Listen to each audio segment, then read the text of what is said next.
Okay, back to Like a Slow Burning Fire. We'll be doing chapter 14. Chapter 14 is called Hamilton.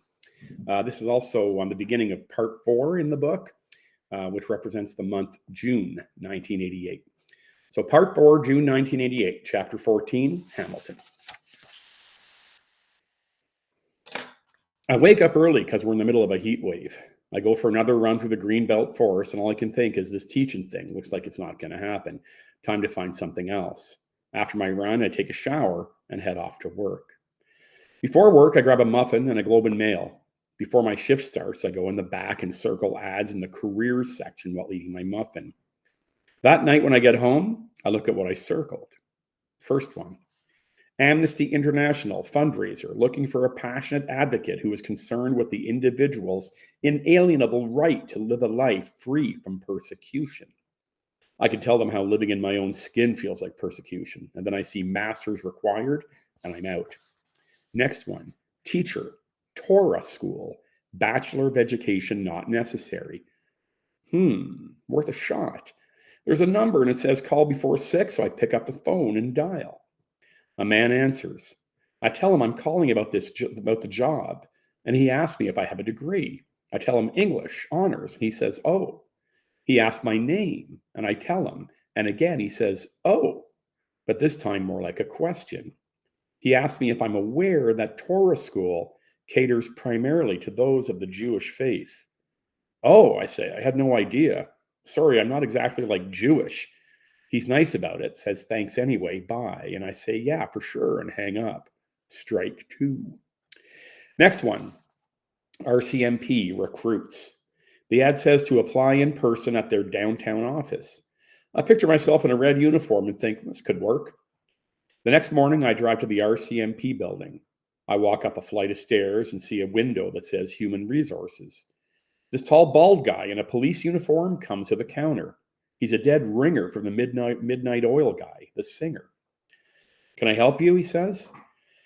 Yeah, I saw an ad in the Globe, so I thought I'd pick up an application. For what type of position, he says. I'm not sure what you mean. For what the ad said, like for the RCMP?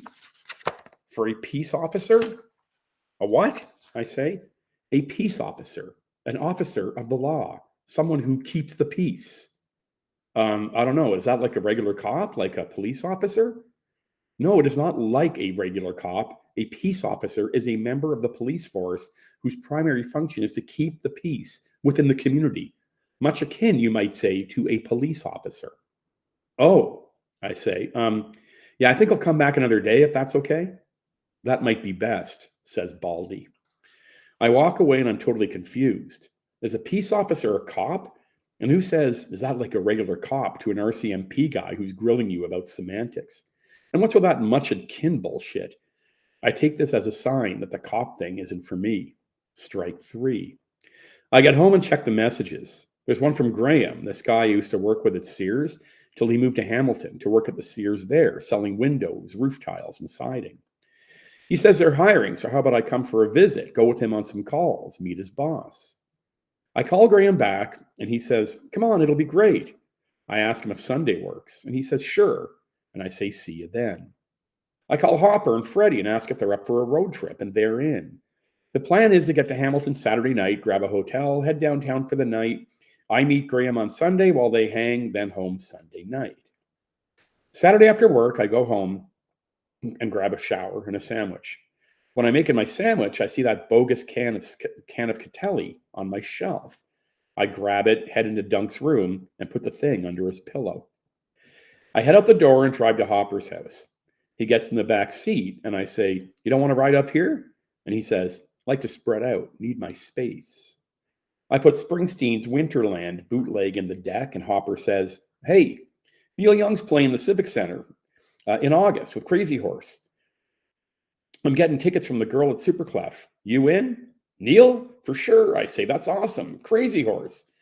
We get to Freddy's, and he gets in and says, shotgun, sweet. We're heading down Highway 16 to the 401 with the awesome intro to Prove It All Night blasting out of the tape deck when Freddie asks how I'm doing with the Julie thing. I say, no big deal, whatever. Yeah, Hopper says from the back seat. Wasn't really a long-term thing, was it? More here and now. I mean, like, 20 years down the road, life. Yeah, I say. Big picture, Hopper says. Yeah, I say. Dude, you don't get too caught up in the girl thing, do you? Short term, Hopper says. Not for me. A lot of work. Bad return on the investment. Freddie and I laugh. That's why you got to love economics, Hopper says. Opens your eyes to how the world works. It's all about investment and return. Everything. Economics. You see things clearly. How it's all about desire, how badly you want something, how much of it there is, how much you're willing to pay for it, its real cost. It's all of us, the world, macro. Big picture, I say. Yeah, says Hopper as he looks out the window. Picture's got to be big. We get into Hamilton and check into our hotel. It's dinner time, so we head to Swiss Chalet around the corner and grab some quarter chickens to go, and I get extra sauce. Love that stuff. Dip your chicken, dip your fries. We get back to our hotel room and eat our Swiss Chalet. Freddie grabs the remote to turn the TV on, but it doesn't work. He presses all the buttons, but nothing. So he yells out, "This sucks ass," while Hopper comes out of the shower and says, "There's no towels. I'm drying myself with a goddamn bath mat. What the fuck?" There's Swiss Chalet garbage everywhere, so I gather it up and try to stuff it into this waste basket, and it's overflowing. So I yell out, "Where are the goddamn garbage bags?" Hopper's pissed about no towels, and the TV's a bust. We got ripped off on garbage bags, so he says, "Fuck this shit," and dials the front desk. "Hello," he says. "My friends and I have a few issues with our room. There are no towels, the TV remote doesn't work, and our room doesn't have a proper supply of garbage bags. And to top it all off, there's just a general air of dissatisfaction in the room." There's a pause. Then Hopper says, "Thanks, perfect," and hangs up. "They're sending someone up," he says. Freddie and I laugh. "What?" Hopper says. "A general air of dissatisfaction?" says Freddie. "Who says that?" A few minutes later, there's a knock at the door. I open it, and a man in a brown uniform says, "Some problems, fellas?" "Yeah," I say. "Thanks." "The remote." He walks to the TV, turns it on, picks up the remote, and changes the channel. "Yeah," he says. "Red button. You have to turn it on." He hands us a black garbage bag and says, "Which one of you guys stuffed the towels in your suitcase?" "What?" I say, "There weren't any." He stares at Freddie. Freddie stares back. The guy raises his chin and Freddie smiles. "Everybody does it," Freddie says. "Yeah," the guy says. "Enjoy your night in Hammertown, fellas." He walks out the door. That night, we go to a sports bar, watch the Jays, eat wings, drink some beers, and head back to the hotel. When we get out of the elevator at our floor, we walk into a cloud of weed. "Hey," I say to Freddie, "come on. I'm going to the front desk." "What for?" he says, and I tell him, "Just come on," while Hopper goes into our room. We go to the front desk, and the clerk looks at us and says, "How can I help you, gentlemen?" "We're in room 1203, I say. "We just got off the elevator on our floor. We walked into a haze of smoke, and I'm quite certain it was smoke from marijuana cigarettes. I'm sorry, but that kind of behavior runs contrary to our religious beliefs. Given what we've been forced to endure, my friends and I were wondering if perhaps we could be upgraded to a room on another floor, like perhaps a suite." The clerk says as he hits keys on a keyboard. "Sorry about that, sir. Unfortunately, the hotel is booked solid this evening. The best I could offer you is a 30% discount on your rate. Would that be to your satisfaction?" "Well, that's the best you can do," I say. We get to our room and tell Hopper, and he smiles and says, "You guys are morons." The next morning, I get up early. Graham's waiting for me in the lobby. We hop in his car and get caught up while driving to his first call up the mountain. We get there, and it takes Graham 30 minutes to close the sale on some new windows. We get in the car, and I ask Graham how much he made out of the deal.